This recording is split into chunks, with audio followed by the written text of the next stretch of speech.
Welcome back to Prospect Analytics. It's our favorite time of the year, and it is Bowman baseball season. 3 weeks from today, on May 13th, we will get the release of 2026 Bowman. If you did not see the last episode, I did a full breakdown for all 30 MLB teams based on their individual checklists, telling you which teams I would be chasing, in what order, and kind of breaking them down into tiers. Now, when I did that, we did not have pack odds for this product, which made it a little bit tricky because there are a lot of inserts, including some new ones, that we did not know the exact print run on. We didn't know if they were going to be a chase in the product or not. Luckily, those have come out, and we have a very special guest joining us today to go over those. As always, make sure that you are subscribed over on the website. That's www.prospect-analytics.com. The easiest way to make money when it comes to Bowman baseball cards is to stay on top of the game, and I try to bring all of the features that I can to help you do that. We have our weekly hot sheets that cover which hitters and pitchers with Bowman autographs have been performing the best over the last couple of weeks, what we've seen as far as changes in their autograph price, and if they are a buy or not. I've also started a new segment called the Bowman Brew, which comes out every single morning. You get an email blast with the top 10 hitter and pitcher performances from the day prior. You also get the StatCast data for the hardest hit ball, the fastest pitch, along with a home run tracker showing every player with a Bowman autograph who hit a home run the day prior. There are way too many box scores for everyone to comb through individually at single A, high A, double A, and triple A, so I do it for you. I keep you informed which players are playing well so that we can continue to find value in the Bowman market. Tomorrow, I will put out an update to my top 200 non-debuted hitting prospects for the hobby, so you're going to want to make sure you go over to the website. Again, that's www.prospect-analytics. Become a premium subscriber so you can get all sorts of content to help you along the way. Today, we are lucky enough to be joined by SlabSquatch Sports Cards. That's at WaxMetrics, METRIX, over on Twitter. He also has a newsletter on Substack called SlabSquatch Analytics, and he does the best in-depth breakdowns of upcoming card products that you will find anywhere. He goes into the print runs and goes into how many boxes are in circulation, how likely you are to hit certain parallels and autographs depending on which version of the product you buy, whether that be hobby, jumbo, blasters, megas. We're going to get all into that. How much money you would have to spend buying those different types of boxes in order to see an autograph. He goes into how to find the best value. We also go into some of the rarer inserts in this product, the crystallized, the anime, the etched in glass, along with the very new patchwork, and he lets us know about what the print run is expected to be on those cards. So make sure you're following him on both Twitter and Substack. What he does is incredible, and everybody who is going to be buying these boxes, whether they are to hold or to rip, are going to want to read that and figure out which version of this product is going to work best for you. So we are going to run through all of the things that he saw in his breakdown of 2026 Bowman baseball and let you know what you can expect in the upcoming product. All right, we are joined today by Corey from SlabSquatch Sports Cards. How's it going today? Good. How you doing? I'm great. 2026 Bowman baseball, 3 weeks from today. I'm pumped. Exciting. Yeah. Yeah, so I did my episode last week where I kind of did my breakdown of the 30 MLB teams, but it was tough because we didn't have the pack odds. So it was like, oh, Right. well, this guy has a patchwork insert, but we don't know what that is. Mhm. We don't know if that's but the odds came out. You did a great article over on Substack and on Twitter where you kind of broke it down. And it started with the format of there was a change in the amount of cards and the amount of packs this year. What's the change coming to 2026 Bowman? So there are a lot of changes. Almost every single format got a change. I called it the Ozempic treatment. So hobby went from 24 packs to 20. Jumbo is the only one that apparently doesn't have a change. It's 12 packs to 28 is what they're saying, which I found a little bit strange because if you look at the Bowman basketball that just released today, that's 12 packs of 25, I believe. So I was kind of half expecting them to do that trim to this, but it looks like if you look on the pre-order sheet, it looks like it's still 12 packs of 28. So that may be the only one that didn't get any sort of change. The value boxes are 6 packs of 10 now. Last year they were 6 packs of 12. And the mega boxes probably have the biggest change. You familiar with how the mega boxes used to be structured?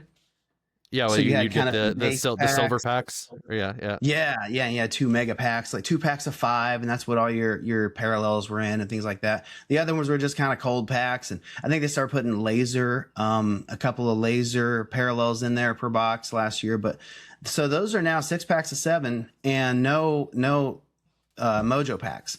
So they're going to be kind of sprinkled in the actual packs. It looks like they're going to be a rate of 1 per pack. So essentially, same price box, same size box if you look at the box size, but you get 4 less Mojo parallels per box. So shrinkflation, it's a thing. And the fascinating part to me was kind of some small changes. There's not anything just gigantic changes to these formats, but if you look at it on an aggregate level, it was like 17.8% fewer cards in the product or something like that. Huge change, massive change to just the number of cards printed, even though the number of boxes printed was fairly similar to last year. So they'll make just as much money off the product and didn't have to print near as much of it. So yeah, I'm not upset that they printed less of it, honestly. We're just seeing these products increase by 20, 30, 40% in production year over year. And I don't like that so much. I don't mind that they printed a little bit less of this and there's just as much of the actual sealed product available. So I don't know. I'm probably in the minority here, but I'm okay with them shrinking it just a bit. But there's still going to be plenty to go around. It's not going to be hard to get. Now, I will say, obviously, the getting less of the Mojo cards isn't ideal, but I kind of like the idea of mixing them in because you would get so many people who would just sell their base packs because they know that there's not going to be a hit in them, which kind of ruins the fun of the product, like that know exactly where everything's going to be. So I do like that they sprinkled that in a little bit. Now that was me. That's what I would do. I would sell all the base packs for a couple bucks a piece or whatever, and they just didn't have any value. So I'm with you. I don't mind that you can't do that now. The packs are going to have some value per pack now. And I also saw in your breakdown that you have that there's 15.7% fewer cards in circulation compared to 2025 Bowman.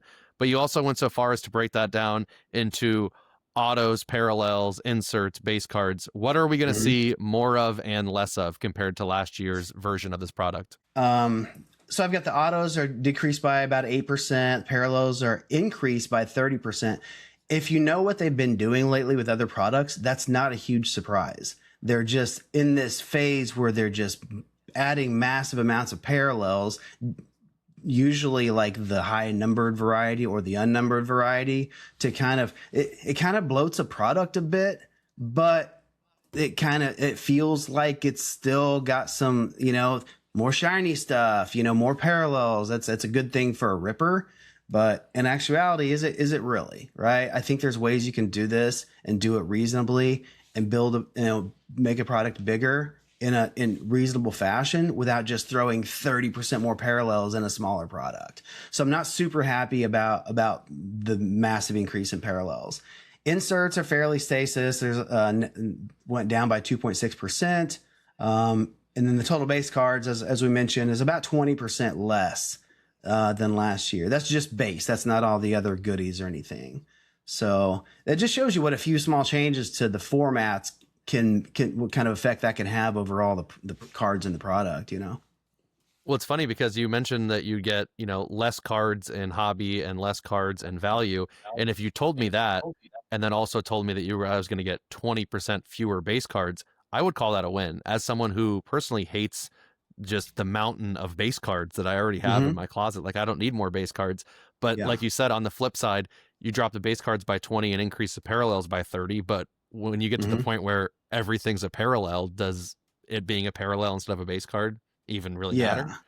And I hear you on that. It's hard because they're going to grow products and you can't just add a bunch more base cards to grow a product. That doesn't work. So you've got to add more parallels. And I get where they're coming from. I know why they do it, and I'm good with it.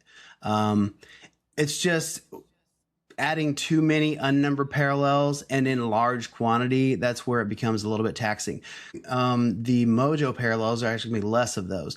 If you look at the mega boxes, I called out the mega boxes as being they've taken a step back. They are distinctly worse than they've been in the past. And quite honestly, in recent years, they haven't been one of the best formats anyway. They're worse this year than they were, and they weren't close to the best then. So I'm going to be avoiding the mega boxes. But if you look at the checklist on those, not the checklist, well, look at the checklist, but look at the parallel checklist on those. It's obscene, you know. Get to the higher numbered stuff. There's something to 99, 125, 150, 175, 225, 250, 270, you know, burgundy to 275. They have every single level covered by a parallel. And this, you're just going to see so many. Okay, there's I've got it here. There's per box of those, you're going to see a little over 10 parallels per box. Now, 6 of those are going to be Mojo parallels. 2 of those are going to be laser parallels. So there's going to be a couple parallels outside of those, but it's just going to be like a burgundy to 275 and a purple to 250. You know, it's going to be so hard to hit a decent parallel that you actually want. So for that reason, I'm fading the megas this year, but you know, I don't want to spoil all the upcoming stuff, but you know where my heart lies this year in this product. And honestly, it's not far removed from years past. You know, that they've had some of the best retail products in the past in Bowman. It's been some of the best retail you can buy. And then, you know, another point to the megas, like you said, not only are the parallels not that desirable, but let's not also forget that most of the time, I don't know about all the time, you would know this better than me, the autographs that you're going to pull, the mega box autographs, aren't first autographs. So it's like, 100%. At least in a blaster, even if it's a base autograph, like people were pulling Jesus Madej base autographs from blasters in 2025 Bowman. Yes. You're hitting, even if it's a base, it's a $300 card. Those mega box autographs, unless you're hitting very deep color, they're not even that desirable of cards. Yes, I 100% agree. And it'd be such an easy change to make to add a considerable value to the mega boxes. If those were first Bowman autos, but a parallel, like a Mojo parallel of them, you're adding considerable amount to the boxes. How hard would that be to do? They've already used a different image. Like, I feel like it'd be cheaper to make them first Bowman autos, right? Just, I don't know why they haven't done it. I don't know. It's really frustrating. I've always felt the same way about image variation autos. It's like these players are already signing all of these on-card autos. Why does the image variation auto not have a first stamp? Like, how hard could it be? Like the Wander Franco days, like back in the 2019, the first image variation autos were first. And it's not only how hard would that be, but why are they also sticker autos? Like, why are you having these players sign pages of stickers in a product where you're already having them hard sign cards? And the way they handle the image variation and the mega box autographs, it never made sense to me. Yeah, I'm with you on that. I totally agree. And when you look at the changes in production, as far as you know, you said roughly it'll be the same amount of like boxes overall that are produced. As far as how many of them will be hobby jumbo, are there any that stand out as being drastically higher or lower than the last year? So hobby is close to the same. They went down by a little over 1%. Jumbo is almost exactly the same in production as 2025. Breaker's Delight went up just a touch, like 5%. Value boxes are down 10%, and megas are up 19%. So another reason why they're producing more megas, making them worse. I don't know why they picked that format to hit harder. I don't really know. Like, is there extra revenue coming from that over other formats? I don't know. But nothing really stands out right there other than that mega going up distinctly more than everything else.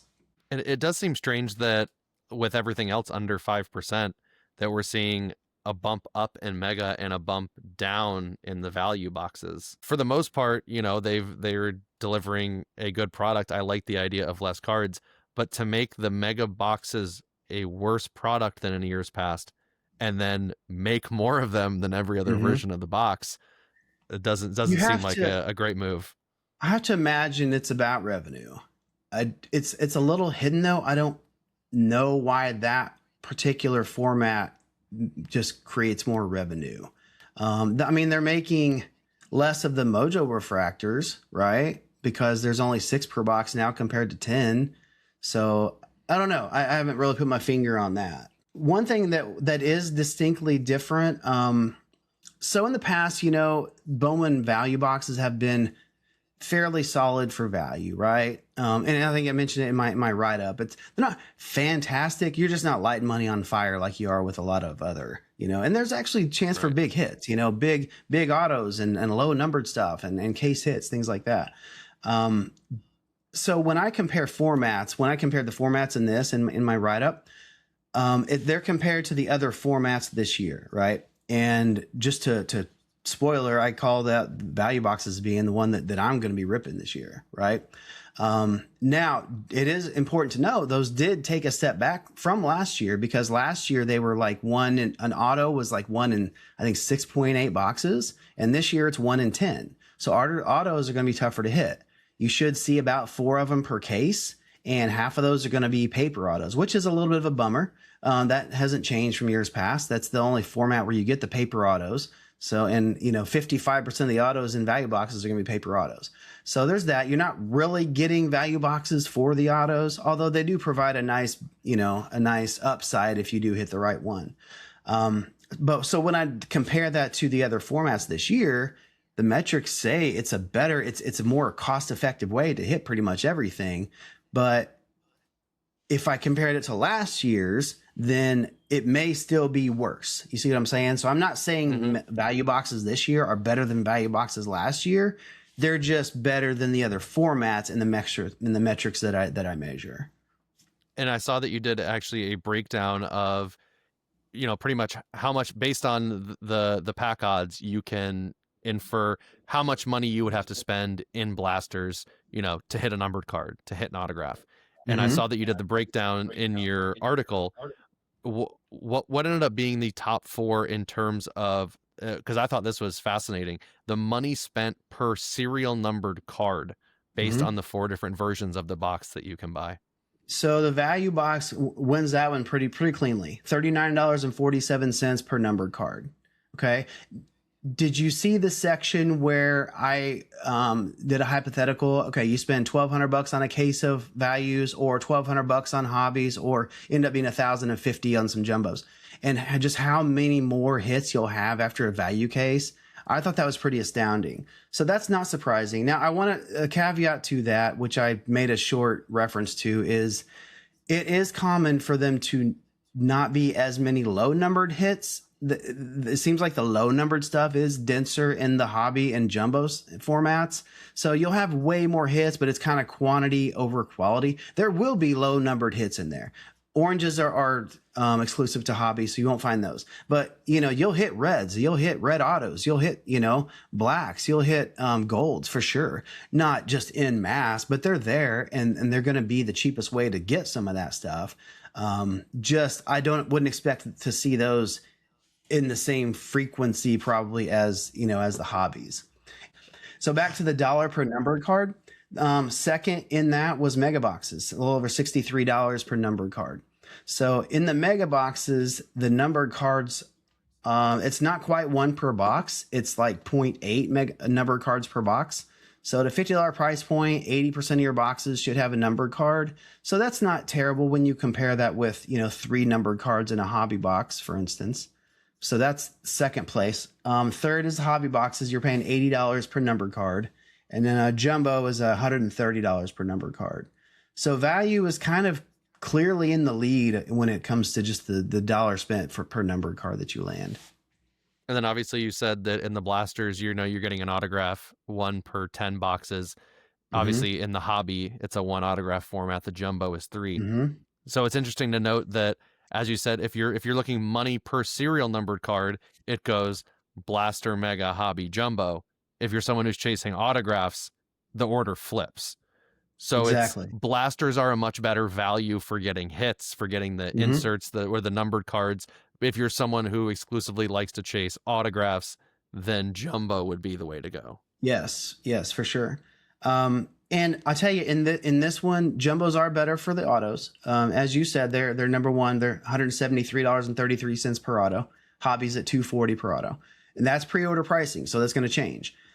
If you see anything spike in price, it's going to be hobbies and jumbos. It's probably not going to be value boxes. So that's kind of a good thing to stay on top of. If that metric is important to you,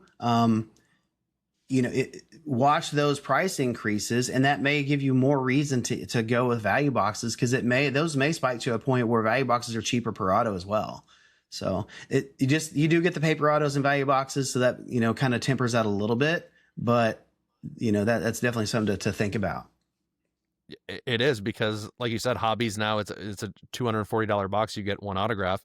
You would spend, according to, I was looking at your article, 270 in megas to hit an autograph and 297 in value to hit an autograph. But if those hobby boxes come out on the secondary and they're $300 boxes, you're now more likely to hit an autograph out of megas and blasters for your dollar than you are in a hobby box, which feels kind of crazy.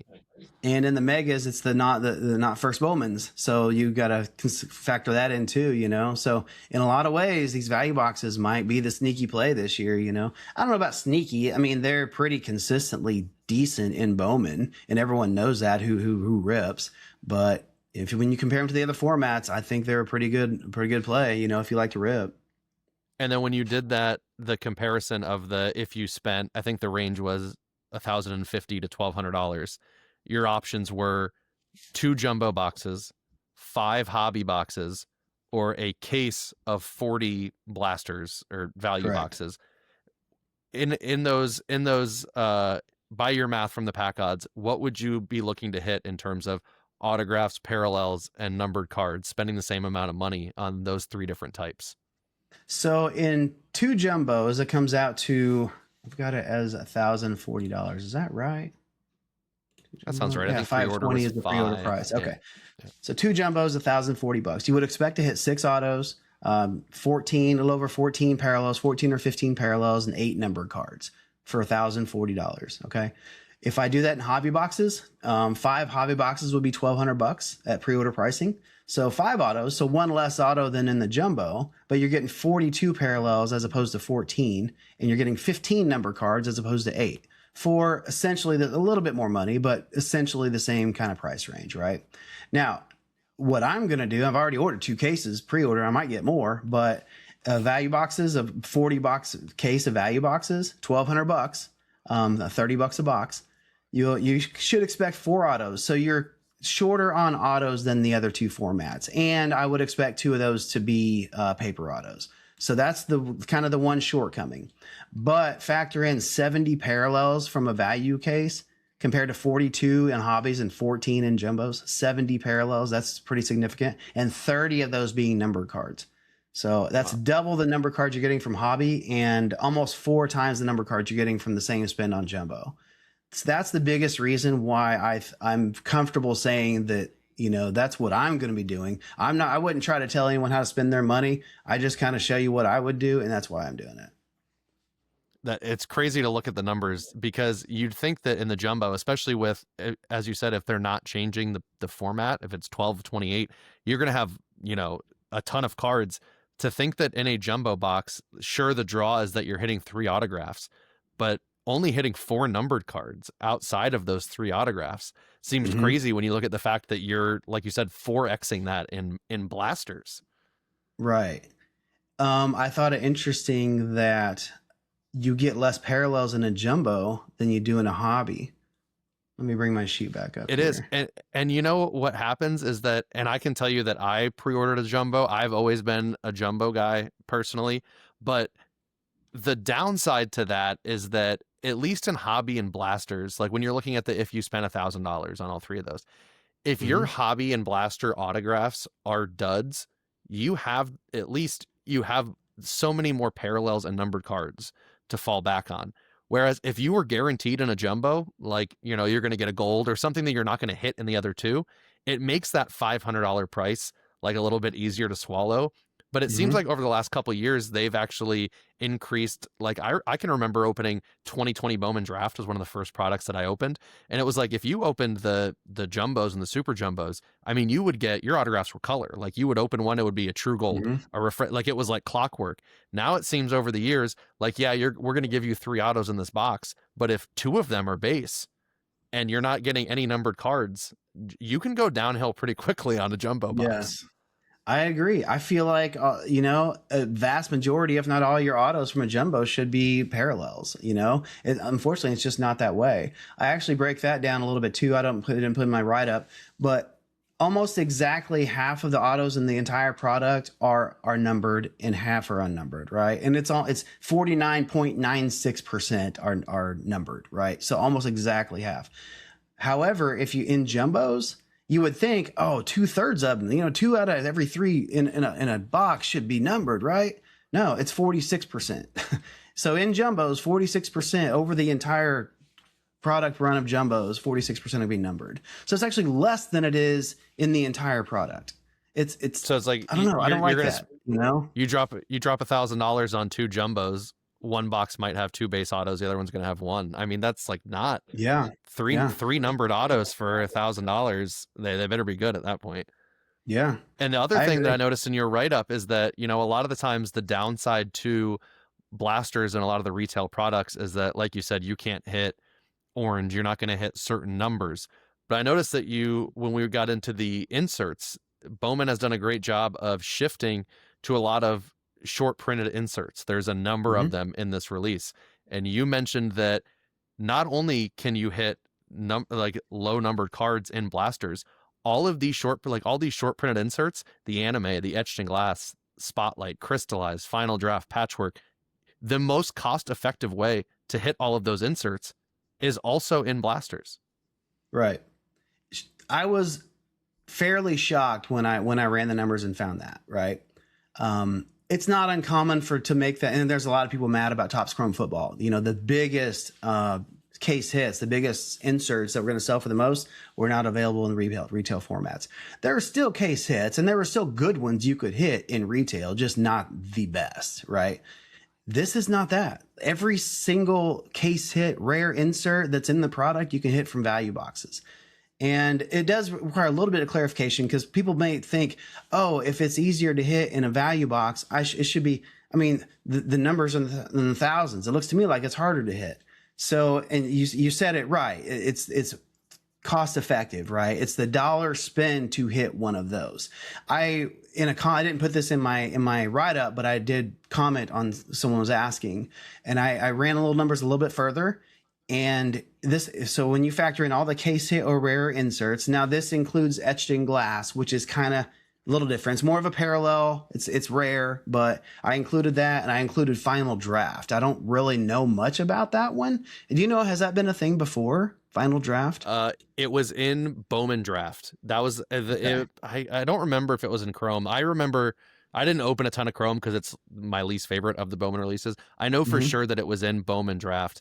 I don't know what they're selling for. I remember I pulled like a Cade Anderson, and at the time, it was like it was over $100 card. So I mean, like, it was an insert that was selling well.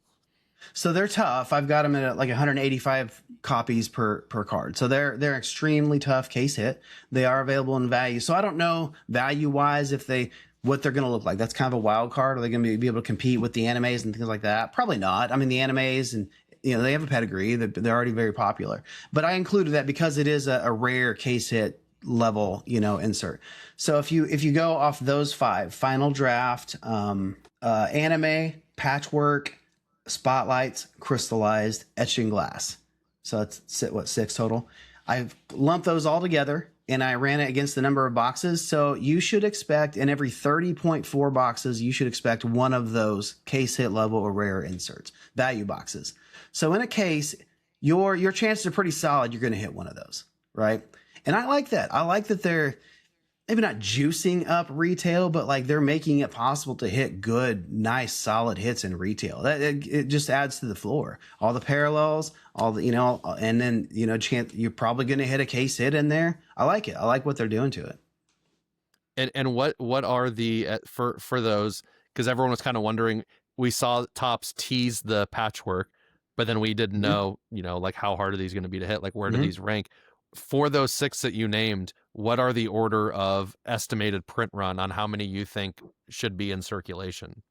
So etched in glass is the highest. It's about 350. And again, I know that's different. That's different than these inserts we're talking about.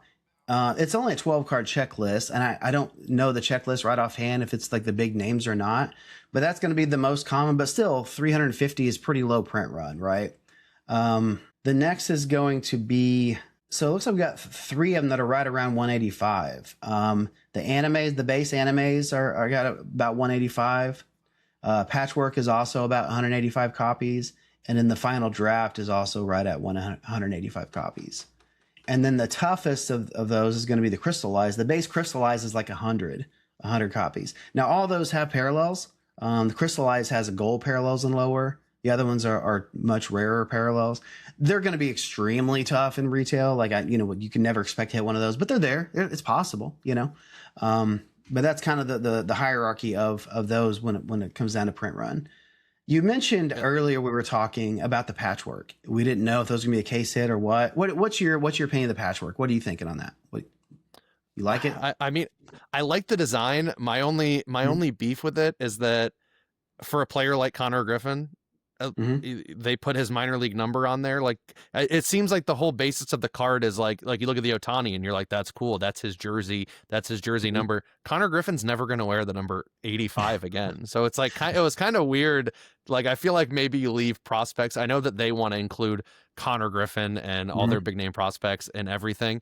But I thought that was kind of funny when I saw his, advertising this short printed insert card with a jersey number he's never going to wear. But as far as the design, I don't mind him. I think they look fairly good. I'm glad they're making more hard to hit things. I feel like they maybe missed an opportunity a little bit. And people are over relics, like actual relic pieces, napkin relics. No one wants them. They're worthless, right? But a patchwork card, if you included a little swatch of just a nasty patch and the names that are in that checklist, that's like your big names. I feel like that might be a relic that if it actually had a relic, it's a patchwork. If it actually had a little swatch that, that was nasty, and I could see that people wanting that, a really tough to hit, nasty relic card. I feel like patchwork should include a piece, right? That's just what I agree. And when you're Fanatics, you have access to, like before Fanatics took over, it was probably harder to get these player worn things. It's very easy for Fanatics to get player worn patches. We just saw it with the 2025's Bowman's Best. They added those prospect patch autographs, and I talked about it with Grand Salami. I thought that was one of the coolest additions I've seen to a Bowman product in years. And it was like, I feel like, as you said, you make that new patchwork insert. Why not throw a cool patch in there?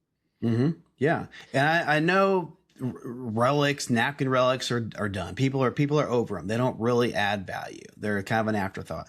But maybe if you put some attention on it, 185 per card, there's a 30 card checklist. You can find enough swatches that, that have a nasty, dirty, thick patch on there. Like, it's possible. You're Fanatics. You can do that. So I don't know. I don't dislike it. I think they look cool. It'd be a nice little spot to have a little window against all the picture of the jersey or whatever, and have an actual piece of a cool jersey in there. That would have been cool. And you said that of those rare inserts, the crystallized is the hardest of the base to hit. And then a bunch of those were kind of up into the same range. Where did the spotlight fall with those? Oh, the spotlight, you're right. I glazed over that. That's about 140 of each of those. So it's going to be the second rarest in print run from a print run perspective. In the middle. Second rarest over the crystallized. Now, because it's the second rarest in print run, so that can be a little bit deceptive. People might think, oh, well, the odds are easier to hit, one of these, even though the print run's lower. Well, that, the checklist makes a huge difference in that. If you've got 30 cards in the checklist, or like the spotlights has 15, right? The spotlights look like they're easier to hit. If you look down the page, like they're next to the patchworks, the pack odds, they're the easiest to hit at 2,271 packs in a value box. But a short checklist and, only 140 cards each, so the print run doesn't say everything. The pack odds don't say everything, but put them together and you can see, there's just not that many of those. Do you think that because, and we kind of talked about it earlier, but it's kind of hard once you release something, in mass production to then turn around and be like, oh, people like this design, I want to make it a case hit. The first time that we saw Bowman Spotlight, they flooded us with Bowman Spotlight. And then so many people were like, what a waste of a cool design. This should have been a case hit. Then they tried to, go back in the next releases and make it more of a case hit. Do you think that kind of messes with the desirability, that some people don't know if it's a case hit or not? Yeah. I wish they would have made it a case hit from the beginning, because they are very cool. They're awesome. And it kind of, I believe it hurts the newer ones. The fact that they had was it just one release, or maybe a couple of them where they were a more common insert? It wasn't much, but enough. 23 Bowman was the one I remember opening where it was like you got multiple in a box. Yeah. And I remember Yeah. thinking like these would be cool if Yeah. I didn't have so many of them. So there's a couple ways to look at that too. Maybe it does kind of lower the desirability of the new ones, knowing they were more common at one time. But then it could also have the reverse effect. Oh, these are expensive now. Maybe I'll go back and get some of those if I like some of those 23 rookies or prospects, and because they're cheaper. Maybe those go up in price because the new ones are harder to get. You know, case in point, the home field advantage. Those are a lot harder to hit now in 26 tops. So if you look at the market on those across the board for the last 6-8 months, like even I mean, those were never hard to hit. Those were like print runs between like 5,000 and 9,000 for the longest time since they came out in like 2022 or whatever. But they're also going up quite a bit, partially maybe because people realize I think they're cooler than a downtown, and downtowns are worth so much more. They are essentially a case hit. Even when they were more printed, there's just a lot of cases, you know. So they're not the easiest thing to hit, even though the print runs weren't really down there. But now they're extremely hard to hit. I think now there's a couple hundred in 2026 Series 1. So, you know, maybe there's that kind of perspective to look at it too. Do those older ones get more valuable because they're worth more now because they're harder to hit now? Yeah, that'll be interesting to watch. And I'm also interested to see if something like a patchwork, where, like you said, it's easier to hit than the spotlights might be, but because the first time we see it, everyone understands that it is a short printed card, if that causes it to be a more desirable parallel than the spotlight. I'm kind of interested to see like how the market will react to, like, take a player who has all of these, someone who has an anime, patchwork, final draft. I'm sure Connor Griffin has all of them, and see early on what we're seeing in difference in prices. I wonder how in line it will be of the actual how hard they are to hit, or will it just be who likes the design, or is it something new? It'll probably just be what's coolest, you know, what's shiniest. So, right. That's probably exactly what it'll be. The market doesn't always make sense, but when you boil it down, then that answers a lot of the questions. Hey, what's coolest, you know? Right. And the other thing that I was looking at when you after the insert print runs, you did the autograph print runs. And I have people ask me all the time. And when I actually interviewed Ryan Sloan to the Mariners, I asked him, I said, do you know how many base autographs that you signed? And he was like, oh, you know, it was in the thousands. And I've seen people kind of guesstimate at that number before on the print run because, you know, we know refractor is $4.99 and then you get base autos, but it's like, how much more rare is a refractor? People have never really known. But I saw in there that you do have an estimate for the base chrome autograph print run. Sure. Now, that requires a caveat, right? And maybe it's not as much of an issue in Bowman because everybody's prospects. I mean, there are rookie autos, but we're kind of talking about the prospects now.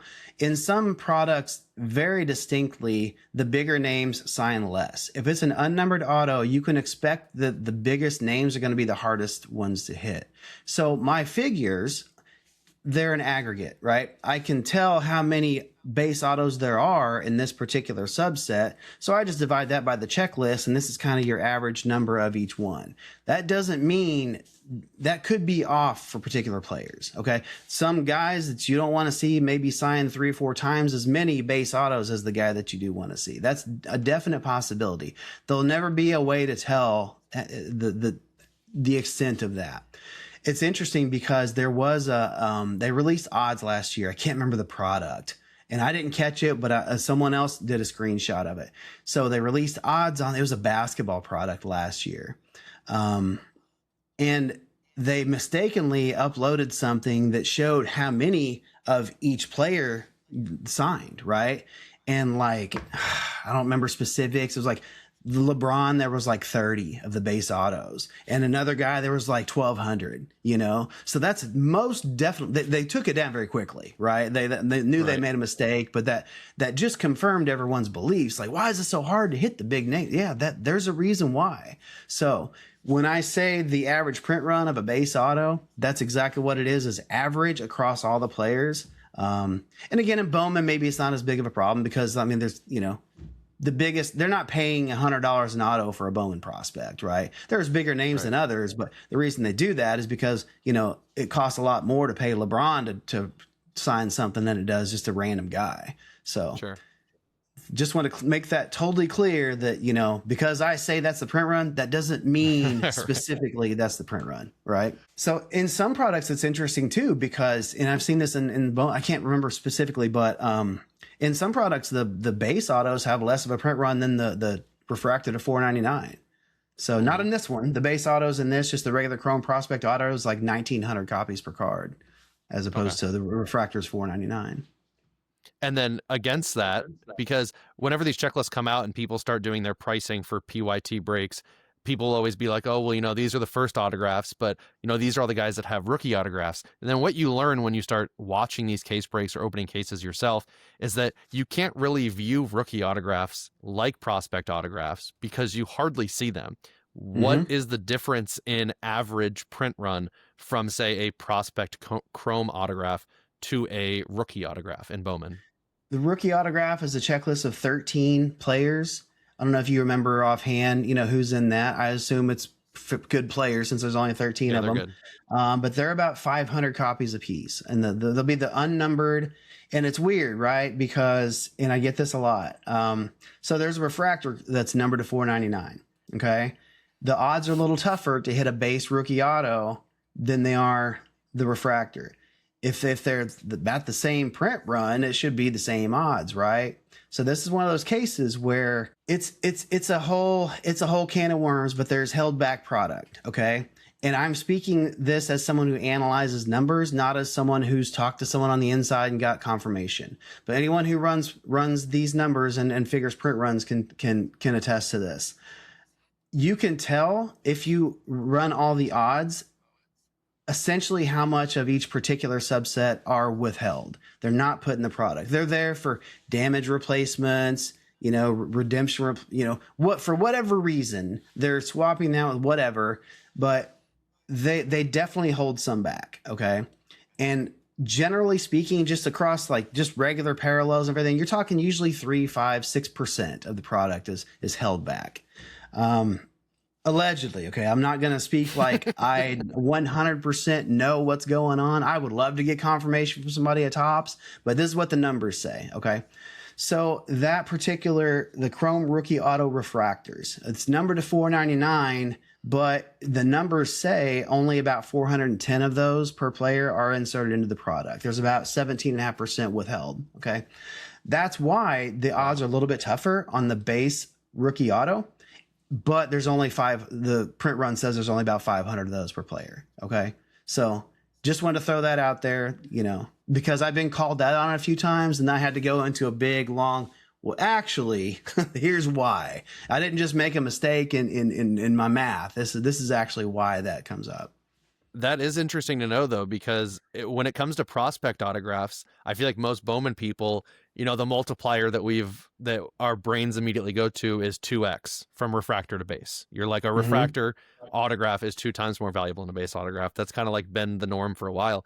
I don't know that rookie autographs have a similar multiplier, but it's fascinating to know that in base autograph, like a prospect autograph, you're looking at 499 versus 1900.